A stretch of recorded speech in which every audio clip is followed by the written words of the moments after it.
So hello everyone, लेके आ गया हूं मैं आप लोगों के लिए पार्ट 5 मोस्ट एक्सपेक्टेड क्वेश्चंस का। पार्ट 5 हम आपके सामने है, जहां हम क्लास 10 से रिलेटेड ऐसे क्वेश्चंस डिस्कस करते हैं जो आपके बोर्ड में एग्जाम में आपको दिखेंगे। और ध्यान देना, पार्ट 4 तक हमने बना दिया है, फर्स्ट सेकंड थर्ड फोर्थ, जो आप देखिए।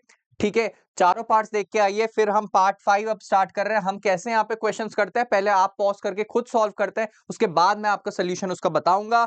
और ये क्वेश्चंस ऐसे क्वेश्चंस होंगे, ध्यान देना, जहां हम क्वेश्चन के साथ साथ उसके आसपास कितने क्वेश्चंस और बन सकते हैं वो भी डिस्कस करेंगे, ताकि हमारा कोई भी कॉन्सेप्ट ना छूटे और हम 100% प्रिपेयर हो जाए। ठीक है, तो स्टार्ट करूं। पहला क्वेश्चन आपके स्क्रीन के ऊपर ये रहा, बहुत ही अच्छा और कंसेप्चुअल क्वेश्चन है। कम से कम 2 मार्क्स का आपको ये क्वेश्चन देखने को मिलेगा, ज्यादा भी हो सकता है अगर इसको लेंदी कर दिया जाए। ध्यान देना, मैं स्टार्ट कर रहा हूं सॉल्यूशन करना। आपका आंसर मिलेगा आपको तो कमेंट करके जरूर बताना। देखो, if the radius of a current carrying conductor is half, मतलब पहले ऐसे टाइप के क्वेश्चंस में मैं आपको एक इजी तरीका बता देता हूं जहां गलती थोड़ा कम होगी। पहले आप एक इनिशियल कंडीशन डिसाइड कर लो। ठीक है, एक इनिशियल कंडीशन डिसाइड कर लो, उसके बाद एक फाइनल कंडीशन डिसाइड कर लो। जब भी चेंज होता है, रेडियस हाफ कर दिया, लेंथ डबल कर दिया, उस केसेस को कैसे सॉल्व करना है। तो रेडियस हाफ कर दिया, तो पहले वाला इनिशियल रेडियस को मैं आर ले लेता हूं। फाइनल रेडियस मेरा क्या कर दिया, हाफ कर दिया है, वैल्यू दी है, तो इसको r/2 ले लूंगा। क्लियर है, बहुत इजी तरीके से हम सॉल्व करेंगे, और इसको टाइम लेके सॉल्व करना है। अच्छा वेटेज वाला क्वेश्चन आएगा। How does current through it change. ध्यान देना, पहले इससे जो करंट फ्लो हो रहा था वो आई हो रहा था। ठीक है, क्या फ्लो हो रहा था, करंट आई फ्लो हो रहा था। अब जो करंट फ्लो होगा, मतलब मेरा नया वाला करंट, वो कितना फ्लो होगा, आई डैश इसको ले लेता हूं। वैल्यू मुझे नहीं दी है तो मैंने आई डैश ले लिया। क्लियर है। अब रेजिस्टेंस के चेंज होने से, रेडियस के चेंज होने से रेजिस्टेंस चेंज होने वाला है मेरा। ध्यान देना, रेडियस चेंज हुआ है तो रेजिस्टेंस चेंज होगा, क्योंकि हमने अच्छे से थ्योरी लेक्चर में पढ़ लिया था क्यों होता है। क्योंकि R equals to rho L whole upon A, मतलब लेंथ और area of cross section change होने से रेजिस्टेंस चेंज होता है। बट सर, यहां तो रेडियस चेंज होने की बात कर रही है, तो क्या area equals to pi R square नहीं होता है। मतलब एरिया चेंज तो मतलब रेजिस्टेंस का भी, रेडियस का भी चेंज होना, एरिया का चेंज होना ही होगा, राइट। तो ध्यान देना, मैं अब इनिशियल एरिया जो है, इनिशियल एरिया, उसको मैं क्या लिखूंगा, पाई आर स्क्वायर। फाइनल एरिया को मैं क्या लिखूंगा, फाइनल एरिया क्या होगा, पाई आर की जगह अब मैं r/2 रखूंगा, तो r/2 होल का स्क्वायर, जो आंसर दे देगा मुझे पाई आर स्क्वायर बाई 4। यहां तक कहानी क्लियर है, बिल्कुल क्लियर है। इनिशियली मेरा रेजिस्टेंस क्या होगा, इनिशियली रेजिस्टेंस होगा रो एल होल अपॉन ए। अब मेरा रेजिस्टेंस क्या होगा, ध्यान देना, ए की वैल्यू आप पुट कर देंगे तो आर आ जाएगा pi rho L whole upon pi R square. यहां आर आ जाएगा rho L whole upon pi R square by 4 होगा, वो 4 मैं ऊपर ले जा रहा हूं। आई होप इतनी मैथ सबको पता है, क्लियर है। तो अगर आप देखोगे, क्या ये, ध्यान देना, आर डैश है, क्या ये आर की वैल्यू नहीं थी जो पहले आर था, तो यहां पे आप आर डैश लिख दोगे 4 टाइम्स ऑफ आर, मतलब रेजिस्टेंस सर 4 टाइम्स बढ़ चुका है रेजिस्टेंस। ध्यान देना कैसे हम रेडियस को यहां तक लेके आए। ठीक है, 4 टाइम्स का रेजिस्टेंस बढ़ चुका है। और आप इसको ऐसे भी इमेजिन कर सकते हो, किसी का रेडियस आपने कम कर दिया तो वहां पे ट्रैफिक और ज्यादा होगा, इलेक्ट्रॉन को मूव होने के लिए और टाइम लगेगा, तो रेजिस्टेंस इवेंचुअली बढ़ना ही था, ये तो हमारे पास रहेगा। बढ़ना था, कितना बढ़ा, 4 टाइम्स बढ़ा। ठीक है, अब देखो, R equals to V upon I, क्या ये बात सबको पता है। तो इनिशियल कंडीशन अगर मैं लूं, इनिशियली मेरा करंट क्या था, V होल अपॉन R था सर। और फाइनल करंट, फाइनल कंडीशन मैं आपको बताऊं, फाइनल करंट कितना होगा, final current V whole upon R dash होगा। R डैश की वैल्यू कितनी, 4 टाइम्स ऑफ R, तो फाइनल करंट आ जाएगा मेरा V whole upon 4 times of R। और यहाँ पे V बाई आर को आप क्या लिख सकते हो, I, तो I मेरा हो गया, I डैश मेरा क्या हो गया, ये मैं आई डैश की वैल्यू निकाल रहा हूं, आई डैश मेरा हो गया I/4। देखा आपने, कितना प्यारा क्वेश्चन था, बहुत ही कंसेप्चुअल क्वेश्चन था, और ऐसा क्वेश्चन आपको एग्जाम में मिल सकता है क्योंकि ऐसा क्वेश्चन आया है। क्लियर है, स्टेप बाय स्टेप हम सब चीज लेके आए। रेडियस के चेंज होने से कैसे रेजिस्टेंस चेंज हुआ, ये तो एक पार्ट हो गया। क्या पता आपको यहीं तक पूछे इस बार कि सिर्फ बताओ रेडियस अगर हाफ कर दिया तो रेजिस्टेंस 4 टाइम्स होगा, बट आपको ये भी ध्यान देना है रेजिस्टेंस 4 टाइम्स हो गया मतलब रेजिस्टेंस ज्यादा हो गया तो करंट इवेंचुअली कम फ्लो होगा, तो वो भी हमने निकाल दिया है 4 टाइम्स कम हो जाएगा करंट। क्लियर है, समझ आया? ठीक है, नेक्स्ट कमेंट करके बताओ इसका आंसर पॉज करके, मैं सॉल्व करने जा रहा हूं। ठीक है, मैं सॉल्व करने जा रहा हूं। क्या बोलता है 2 एलईडी बल्ब्स और 12 वॉट एंड 6 वॉट। ठीक है, W क्या है, वॉट है, पावर की यूनिट, रिवीजन भी करना है। देखो 2 एलईडी बल्ब है, पहला एलईडी बल्ब को एलईडी 1 क्या बोलता है, इसका पावर कितना दिया है 12 वॉट। दूसरा एलईडी 2 पहले आप गिवन लिखेंगे हर क्वेश्चन में, कितना पावर दिया है 6 वॉट। ठीक है, समझ आता है। आर कनेक्टेड इन सीरीज मतलब दोनों बल्ब, मान के चलो एक बल्ब ये है दूसरा बल्ब ये है और इनको सीरीज में कनेक्ट करा है। सीरीज, सबको सीरीज नेटवर्क पता है, एक ही वायर में बिना डिवीजन के कनेक्टेड है। और पहले का पावर कितना है, यहां पे भी मैं मेंशन कर देता हूं क्लैरिटी के लिए, ये है मेरा 6।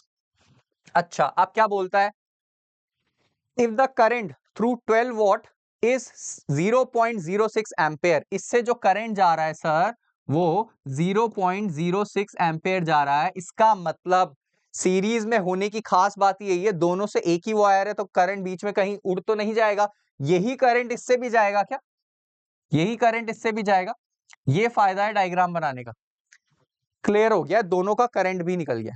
अच्छा, the current flowing through 6 watt bulb will be, बहुत ही इजी क्वेश्चन पूछ रहा है, बहुत ही आसान क्वेश्चन था। मुझे लगा रेजिस्टेंस वगैरह पूछेगा, P इक्वल्स टू VI वाला फॉर्मूला लगाएंगे, बट यहीं पे इसने क्वेश्चन खत्म कर दिया। ये तो बहुत इजी सा, आप बी ऑप्शन मार्क कर देंगे।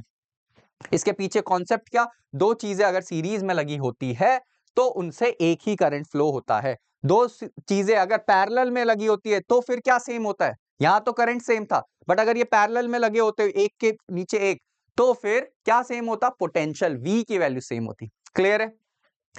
नेक्स्ट आ जाओ, नेक्स्ट क्वेश्चन बहुत ही अच्छा क्वेश्चन है ये भी।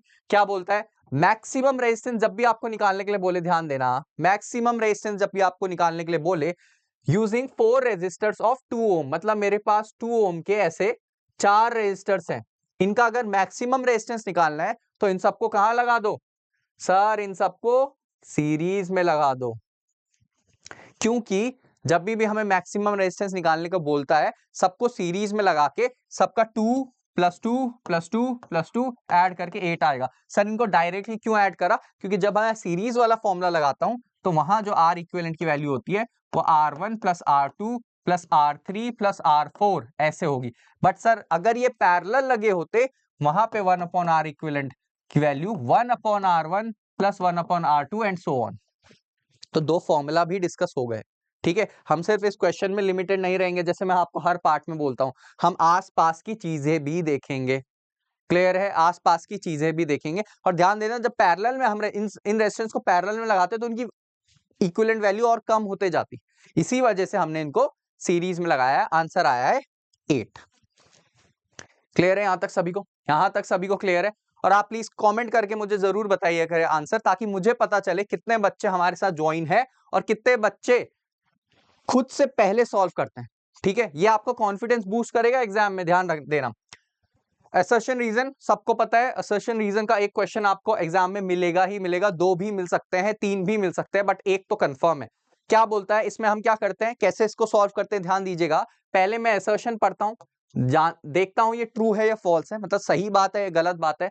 फिर मैं रीजन पढ़ता हूं, फिर देखता हूं ये सही बात है या गलत बात है, उसके आगे हम ऑप्शन देख के टिक कर लेते हैं। ईजी होता है, ट्रू फॉल्स जैसे आप लोगों के पास होता था। पहला बोलता है magnetic field lines around the current carrying straight wire do not intersect each other. क्या ये बात सही है? हमने बहुत बार ये चीज डिस्कस करी है, इतनी बार हमारे पास ये रिपीट हो गया है इन 5 पार्ट में एक्सपेक्टेड क्वेश्चन की सीरीज में कि फील्ड लाइंस कभी भी इंटरसेक्ट नहीं करेगी। क्यों नहीं इंटरसेक्ट करेगी, उसका रीजन सुन लो। उसका रीजन ये है, अगर इंटरसेक्ट कर गई तो मैग्नेटिक फोर्स के 2 डायरेक्शन होंगे विच इज नॉट पॉसिबल। यही चीज आपको लिख के आना वहां पे, क्योंकि ये क्वेश्चन आपको रीजन में भी देगा, आपको थ्योरेटिकल बेस भी घुमा के दे देगा। ठीक है, तो आपको आंसर पता होना चाहिए। तो पहला स्टेटमेंट तो सर ट्रू है, असर्शन तो ट्रू है भैया, नहीं करती इंटरसेक्ट, बिल्कुल सही बात बोल रहा है। रीजन क्या देता है, the magnitude of the magnetic field produced at a given point increases as the current through the wire increases। आपको पता है ये करंट कैरिंग वायर है, आसपास क्या है इसके आसपास मैग्नेटिक फील्ड होगी। ये करंट कैरिंग वायर है, इसके आसपास मैग्नेटिक फील्ड होगी, ठीक है, इसके आसपास मैग्नेटिक फील्ड लाइंस भी बनेगी। ध्यान देना, अगर मैं इससे करंट बढ़ाऊं तो मैग्नेटिक फील्ड भी बढ़ेगा। करंट जैसे जैसे आपने 5 एम्पेयर का था, अब आपने 20 एम्पेयर का करंट करा, स्ट्रेंथ बढ़ गई। 100 एम्पेयर का फ्लो, स्ट्रेंथ बढ़ गई। तो ये भी तो सही बात है, ये भी सही बात है, this is also true. But sir ये इसका रीजन तो नहीं है, ठीक है, दोनों चीजें सच हैं, ट्रू है, बट ये इसका रीजन नहीं है। रीजन मैंने आपको लिस्ट कर दिया था। तो both A and R are true, but R is correct explanation नहीं, आर करेक्ट एक्सप्लेनेशन या रीजन नहीं है, तो हमारा बी ऑप्शन सही हो जाएगा। ये तो हो गई गलत कि फॉल्स बोल रहा है, भाई फॉल्स तो नहीं है, दोनों ट्रू है, बट रीजन यहां पे करेक्ट एक्सप्लेनेशन नहीं है। क्लियर बात है? आगे बढ़ू क्या? आगे बढ़ू, आ जाइए, आगे आ जाइए, बताइए किस किसको इसका आंसर पता है। List 2 factors on which the strength of magnetic field at a point due to straight current carrying conductor. ध्यान देना, हमेशा वो करंट कैरिंग क्यों बोलता है, सिर्फ कंडक्टर क्यों नहीं बोलता है? क्योंकि जब तक करंट फ्लो नहीं होगा इससे, तब तक कोई मैग्नेटिक फील्ड लाइन प्रोड्यूस नहीं होगी। ये वायर रखा है, इससे कोई करंट फ्लो नहीं हो रहा है, इसके आसपास कोई मैग्नेटिक फील्ड नहीं है, जब तक करंट फ्लो नहीं होता या चार्ज मूव नहीं होता। क्लियर है? तो किस किस चीजों पर डिपेंड करता है? एक तो हमने देख लिया करंट की वैल्यू, मैग्नीट्यूड ऑफ करंट, भाई करंट जितना बढ़ाया जाओगे मैग्नेटिक फील्ड उतनी बढ़ती जाएगी। दूसरा डिस्टेंस, जितने दूर आप जाओगे उतना वीक होती रहेगी मैग्नेटिक फील्ड। तीसरा तीसरा एक और रीजन मैं आपको बता देता हूं, नंबर ऑफ टर्न्स का, नंबर ऑफ टर्न्स नहीं, नंबर ऑफ वायर्स का, कि अगर आपने एक की जगह 2 वायर रख दिए, फिर किसी ने 3 वायर रख दिया, तो ऑटोमेटिकली उसकी क्या फील्ड बढ़ती जाएगी। लॉजिकल थोड़ा चीज है जो आप समझ पा रहे होंगे। बोलता है इसके आसपास मैग्नेटिक फील्ड लाइंस ऐसे ड्रॉ होती है, देखो ये मैग्नेटिक फील्ड लाइंस है, क्या पता आपको ड्रॉ करने के लिए दे दे, तो ऐसा आपको कॉन्सेंट्रिक सर्कल बनाना है, ठीक है। अच्छा, state the rule that determines the direction of magnetic field produce in this case. बहुत ही फेमस क्वेश्चन है, आता है काफी बार, लेटेस्ट आपको 2-3 साल पहले पूछा गया है। तो वो रूल क्या है? Right hand thumb rule. मैं अपना राइट हैंड का थंब इस वायर के डायरेक्शन में जाऊंगा और ये देखो ये कर्ल मुझे क्या दे देगा? मैग्नेटिक फील्ड लाइंस का डायरेक्शन। ध्यान देना, फिर से दो ही केसेस में बन सकते हैं, एक या वायर में ऊपर करंट जा रहा है या नीचे करंट जा रहा है। ये तो हर बच्चा बना लेगा, ये तो हर बच्चा बना लेगा, बट डायरेक्शन तो बताओ सर, ऐसे घूम के जाएगी, ये भी डायरेक्शन है, ये भी तो एक डायरेक्शन है, उल्टा भी तो कोई बना सकता है इसको ऐसे। तो वो ये ऐसे घूमेगा क्लॉकवाइज या एंटी क्लॉकवाइज, वो राइट हैंड थंब रूल बताता है। इतना आपको डेप्थ में नहीं वो फिगर में फंसाने की कोशिश करेगा, बट आपको उसका नाम पता होना चाहिए। सिर्फ बोल रहा है स्टेट करो उस रूल को, राइट हैंड थंब रूल। थोड़ा सा एक्सप्लेन भी कर देना कि राइट हैंड थंब रूल में हम थंब को कहां रखते हैं? करंट की डायरेक्शन में रखते हैं। इस पे करंट की डायरेक्शन ऊपर थी तो ऊपर रखा थंब सर, इसमें नीचे तो ऐसे कर दूं क्या? हाँ ऐसे करोगे। और जो फिंगर्स का कर्ल है वो मुझे बताएगा मैग्नेटिक फील्ड लाइन इधर घूम रही है या इधर घूम रही है। इतनी सी सिंपल सी बात है, जब तक करोगे नहीं तब तक पता नहीं चलेगा। आगे बढ़ू, आगे आ जाओ। Show how the magnetic field produced by a straight carrying conductor at a point depends on current. ये अभी हमने डिस्कस करा, देखो कैसे चीजें रिपीट होती है, कॉन्सेप्ट वही है, क्वेश्चन कितने भी बना ले। और ये भी 2014 का क्वेश्चन है। देखो क्या ये मैग्नेटिक फील्ड लाइन में करंट फ्लो हुआ सर? करंट फ्लो होने के सर आसपास मैग्नेटिक फील्ड जनरेट होती है। बोलता है करंट पे कैसे डिपेंड है? भाई करंट अगर बढ़ाओगे तो मैग्नेटिक फील्ड भी बढ़ेगी, देखा था हमने। दूसरा, distance of point from conductor, जैसे जैसे सर दूर चले जाओगे ना आप तो ये वीक होती जाएगी, तो इसके तो डायरेक्टली प्रोपोर्शनल है इसके इनवर्सली। क्लियर है? इजी था, इजी था, बहुत ही इजी है। ऐसी हम एग्जाम में भी ये क्वेश्चन हमें दिखेंगे और हम कर डालेंगे। आ जाओ, बोनस क्वेश्चन है आज का।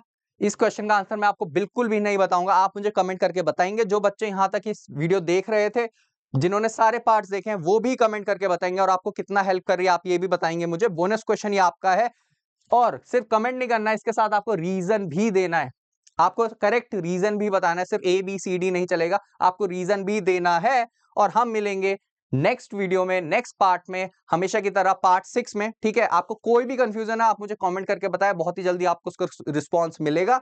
तब तक के लिए study hard, take care, bye bye.